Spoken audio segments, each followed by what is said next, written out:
এক বছর আগের কথা, উত্তাল গোপালগঞ্জ। চারদিকে বারুদের গন্ধ। জীবন বাঁচাতে মরিয়া এনসিপির নেতারা। ঠিক সেই মুহূর্তে ত্রাতা হয়ে আবির্ভূত হয় বাংলাদেশ সেনাবাহিনী। এপিসি অর্থাৎ সাজোয়া যান দিয়ে নিরাপদে উদ্ধার করা হয় এনসিপির কেন্দ্রীয় নেতাদের।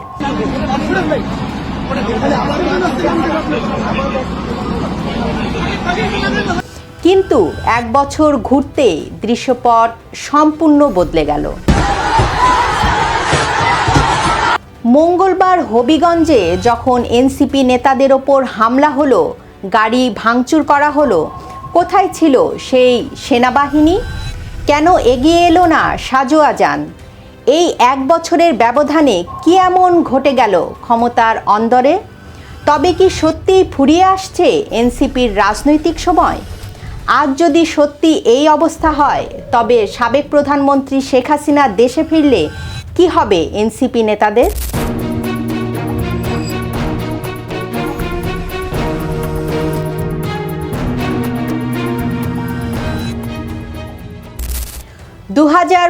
সালের 16 জুলাই বঙ্গবন্ধুর জন্মস্থান গোপালগঞ্জে এনসিপি সমাবেশ ডাকে।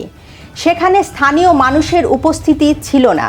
বেশিরভাগই ছিল এনসিপির নিজস্ব নেতাকর্মী, সাংবাদিক এবং নিরাপত্তার দায়িত্বে থাকা আইন শৃঙ্খলা বাহিনীর সদস্য। সমাবেশ শেষ হতেই একদল ব্যক্তি লাঠিসোঁটা নিয়ে ঘেরাও করে এনসিপি নেতাদের। পরিস্থিতি দ্রুত নিয়ন্ত্রণের বাইরে চলে যায়। তখন ঢাকায় কেন্দ্রীয় পুলিশ কন্ট্রোল রুম থেকে পুরো পরিস্থিতি তদারকি করছিলেন তৎকালীন উপদেষ্টা আসিফ মাহমুদ সজীব ভুঁইয়া। সেনাবাহিনী সরাসরি এপিসি অর্থাৎ সাজোয়া যান নিয়ে মাঠে নামেন। নাহিদ ইসলাম, আক্তার হোসেন, হাসনাত আবদুল্লাহ, সাজ্জিদ আলম সহ এনসিপির নেতাদের উদ্ধার করে ঢাকায় নিয়ে আসা হয়। তবে গল্প এখানেই শেষ হয়নি। এরপরই শুরু হয় যৌথ বাহিনীর অভিযান। গোপালগঞ্জের প্রতিবাদী মানুষের ওপর গুলি চলে।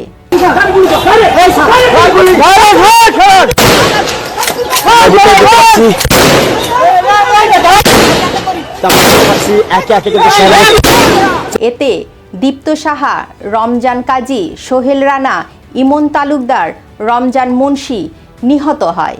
নিহত সবাই ছিল সাধারণ মানুষ।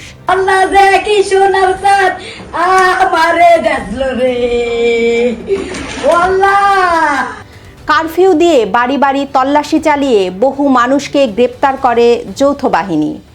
এরপর থেকে 16 জুলাইকে গোপালগঞ্জ গণহত্যা দিবস হিসাবে পালন করে আওয়ামী লীগ। এবার আসা যাক 2026 সালের 28 জুলাইয়ের হবিগঞ্জের ঘটনায়। এনসিপির পদযাত্রাকে কেন্দ্র করে সেখানে তৈরি হয় তুমুল উত্তেজনা। স্থানীয় বিএনপি, ছাত্রদল ও সাধারণ মানুষ এনসিপির ওপর হামলা চালায়। এবার আর শুধু ধাওয়া পাল্টা ধাওয়া ছিল না, সরাসরি হামলায় আহত হন সাজ্জিদ আলম এবং নাসিরউদ্দিন পাটোয়ারি সহ আরও কয়েকজন।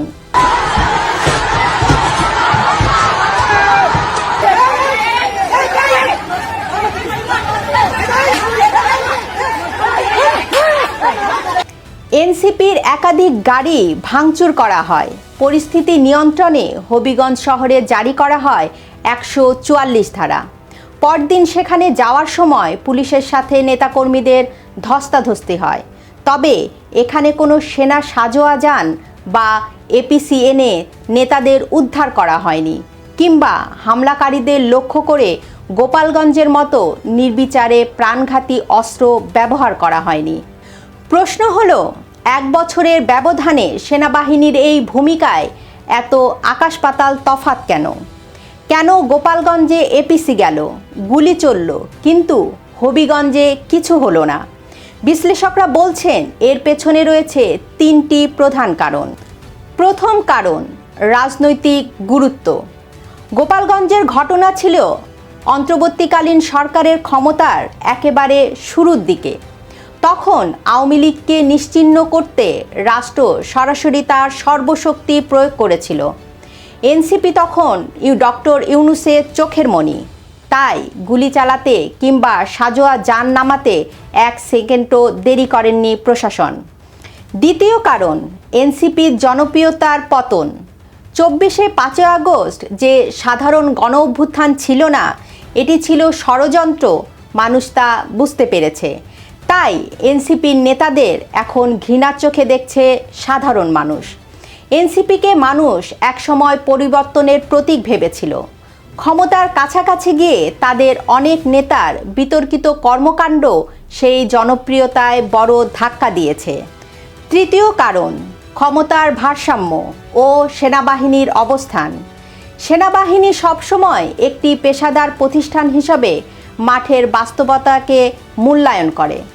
হবিগঞ্জে যখন হামলা হয় তখন স্থানীয় জনরোষ এবং মাঠের রাজনৈতিক সমীকরণ ছিল সম্পূর্ণ আলাদা। সেনাবাহিনী বুঝতে পেরেছিল এটি কেবল একটি বিচ্ছিন্ন রাজনৈতিক সংঘর্ষ নয়, বরং সাধারণ মানুষের পুঞ্জীভূত ক্ষোভের বিস্ফোরণ। সেখানে অতিরিক্ত শক্তি প্রয়োগ করলে পরিস্থিতি আরও ভয়াবহ আকার ধারণ করতে পারত। এখন প্রশ্ন উঠেছে, তবে কি এনসিপির দিন শেষ? যে দলটির জন্ম হয়েছিল এক নতুন বাংলাদেশের স্বপ্ন নিয়ে, তারুণ্যের অপ্রতিরোধ্য স্রোত নিয়ে, আজ সেই দলের নেতাদেরকে কেন সাধারণ মানুষের ক্ষোভের মুখে পড়তে হচ্ছে? এনসিপির সবচেয়ে বড় ভুল ছিল মাঠের রাজনীতি জামাতের সঙ্গী হওয়া এবং দুর্নীতিতে জড়িয়ে পড়া। সাধারণ মানুষের পালস বুঝতে তারা ব্যর্থ হয়েছে। যে তারুণ্য তাদের শক্তির উৎস ছিল, সেই তারুণ্যের একটি অংশ আজ ক্ষোভে ফুঁসছে। হবিগঞ্জের হামলা কোনো সাধারণ হামলা নয়, এটি আসলে জনরোষের একটি ছোট টেইলার মাত্র। জনগণ যখন দেখে ক্ষমতার পালাবদল হলেও তাদের ভাগ্যের কোনো পরিবর্তন হয়নি, তখন তারা আর কোনো রাজনৈতিক দলকে ছাড় দেয় না। এনসিপি আজ ঠিক সেই জায়গাতেই এসে দাঁড়িয়েছে। তাদের পায়ের তলার মাটি আজ মারাত্মকভাবে নড়বড়ে। এখনই যদি এনসিপির এই হাল হয়, তবে সাবেক প্রধানমন্ত্রী শেখ হাসিনা যদি দেশে ফেরেন, তবে কি হবে?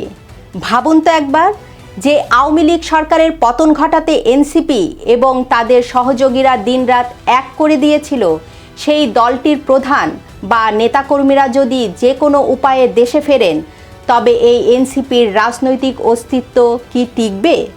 আওয়ামী লীগের সাধারণ কর্মীদের ভেতরে যে তীব্র ক্ষোভ এবং প্রতিশোধের আগুন জ্বলছে, তার প্রথম লক্ষ্যবস্তু হবে এই নতুন রাজনৈতিক শক্তিগুলো। গত 1 বছরে এনসিপি বা তাদের সমমনা দলগুলো যেভাবে আওয়ামী লীগকে পুরোপুরি নিশ্চিহ্ন করার জন্য ষড়যন্ত্র করেছে, তাতে আওয়ামী লীগ ফিরে এলে তারা যে বিন্দুমাত্র ছাড় পাবে না, তা বলার অপেক্ষা রাখে না। যে পুলিশ বা প্রশাসন আজ এনসিপিকে প্রোটোকল দেয়, তারাও জানে জুলাই আন্দোলনের নামে নির্বিচারে পুলিশসহ সরকারি কর্মকর্তাদের হত্যা করা হয়েছে। হাজার হাজার কর্মকর্তা কর্মচারী চাকরি গেছে।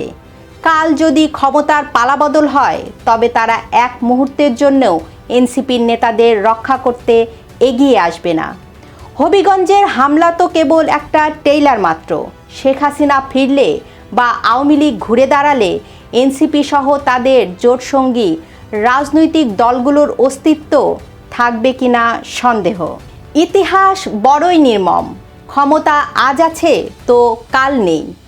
গোপালগঞ্জের সাজোয়া যান থেকে শুরু করে হবিগঞ্জের ভাঙা গাড়ি, এই দুইয়ের ব্যবধান আমাদের শিখিয়ে দেয় যে ক্ষমতার অহংকার টিকসই নয়।